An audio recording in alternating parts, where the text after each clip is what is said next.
Bismillahirrahmanirrahim. Assalamualaikum warahmatullahi wabarakatuh. Bagaimana kabarnya hari ini? Alhamdulillah, luar biasa. Cihuy, cihuy. Yes, Allahu Akbar. Sebelum pelajaran hari ini kita mulai, mari kita bersama-sama berdoa. Bismillahirrahmanirrahim. Raditu billahi rabba wa bil islami dina wa bil muhammadi nabiyya wa rasula. Rabbi zidni ilma warzuqni fahma. Amin ya rabbal alamin. Alhamdulillahirrahmanirrahim.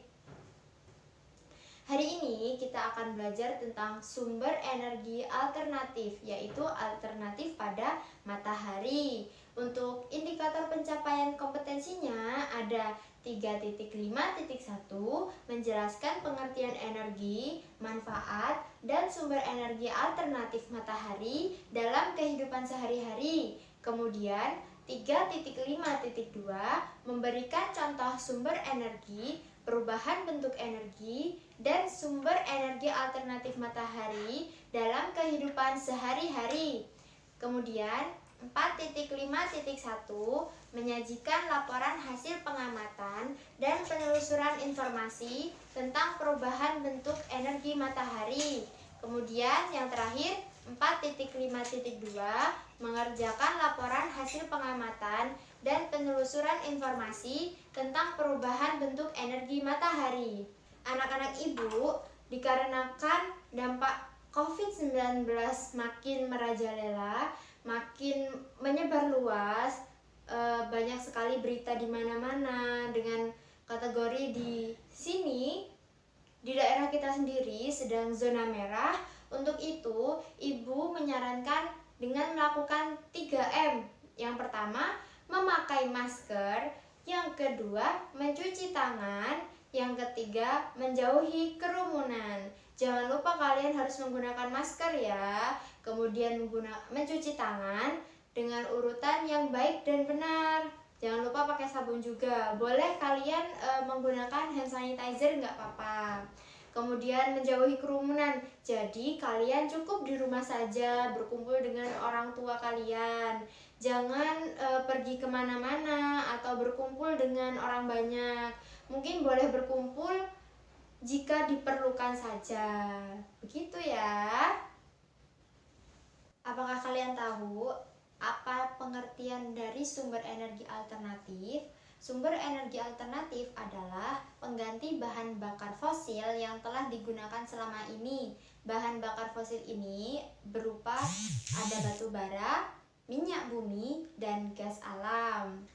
Matahari sebagai sumber energi terbesar memancarkan panas dan cahaya ke bumi. Cahaya matahari menerangi bumi sehingga kita dapat melihat semua makhluk hidup dan benda di siang hari. Panas matahari mengakibatkan adanya kehidupan di bumi. Contohnya seperti kita saat ini, kita tinggal di bumi, kita juga membutuhkan cahaya matahari. Ibu, saya ingin bertanya, apa saja ya peran matahari bagi kehidupan di bumi? Peran matahari bagi kehidupan di bumi sangat banyak. Seperti seiring dengan perputaran bumi pada porosnya, matahari membuat terjadinya siang dan malam. Seiring dengan kemiringan posisi bumi saat melakukan revolusi, matahari mengakibatkan terjadinya 4 musim di belahan bumi utara dan selatan, yaitu ada musim panas, musim gugur, musim dingin, dan musim semi. Kemudian beberapa pada siklus atau perputaran air hingga terjadinya perubahan cuaca seperti yang terjadi di daerah kita ini, ada mendung, panas, dan hujan.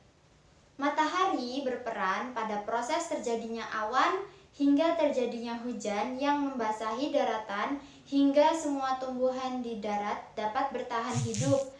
Air hujan yang tersimpan di tanah juga dimanfaatkan hewan dan manusia untuk keberlangsungan hidupnya.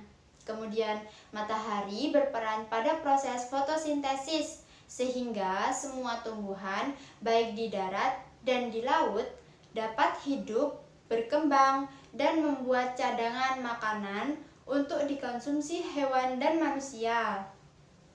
Panas matahari mengakibatkan perbedaan suhu udara yang memicu terjadinya angin. Tiupan angin kemudian juga dapat dimanfaatkan sebagai sumber energi. Apalagi ya? Ternyata masih ada lagi. Panas matahari mengakibatkan air laut menguap. Peristiwa ini dimanfaatkan pada proses pembuatan garam. Cahaya dan panas matahari digunakan sebagai sumber energi pada panel surya yang mengubah energi cahaya matahari menjadi energi listrik. Kemudian, cahaya matahari di pagi hari juga membantu proses terjadinya vitamin D yang berguna pada pertumbuhan tulang yang terjadi pada anak-anak.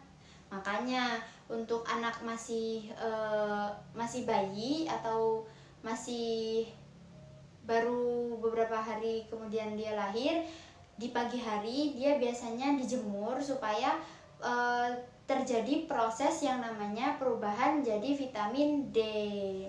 Tentunya banyak sekali ya kehidupan matahari di bumi. Tanpa matahari tidak akan terjadi kehidupan di bumi. Tentunya sangat banyak ya peran matahari, dan jika tidak ada matahari, maka tidak akan terjadi kehidupan di bumi seperti saat ini. Supaya kalian lebih paham lagi tentang sumber energi alternatif matahari, silakan kalian simak video berikut ini.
Bagaimana setelah kalian melihat video yang sudah Ibu berikan? Apakah kalian paham?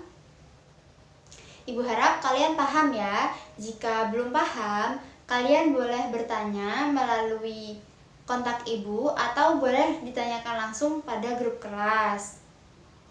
Kemudian, silahkan kalian kerjakan latihan kerja kalian ditulis sesuai dengan format yang sudah Ibu berikan. Apa saja Bu bahan yang ingin disiapkan? Yang pertama kita siapkan 2 lembar tisu, kemudian 2 lembar kain, dan 2 lembar kertas, ditambah air ya. Ketiga bahan ini kalian celupkan ke dalam air, kemudian kalian jemur. Setiap 1 lembarnya 1 lembar kain, 1 lembar kertas, dan 1 lembar tisu kalian jemur di tempat yang di luar rumah. Kemudian 3 lembar lainnya kalian jemur di bawah pohon atau kalian jemur di dalam kamar.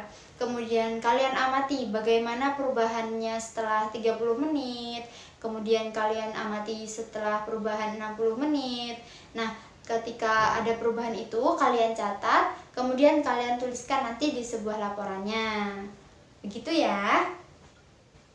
Jika ada yang ditanyakan, jangan lupa ditanyakan lewat grup WhatsApp.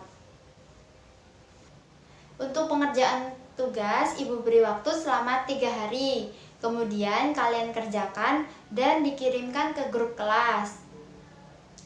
Mungkin cukup sekian untuk pelajaran hari ini. Mari kita bersama-sama mengucapkan lafal hamdalah. Alhamdulillahirabbil alamin. Semoga pelajaran hari ini bermanfaat dan berguna untuk kedepannya. Ibu akhiri, wassalamualaikum warahmatullahi wabarakatuh.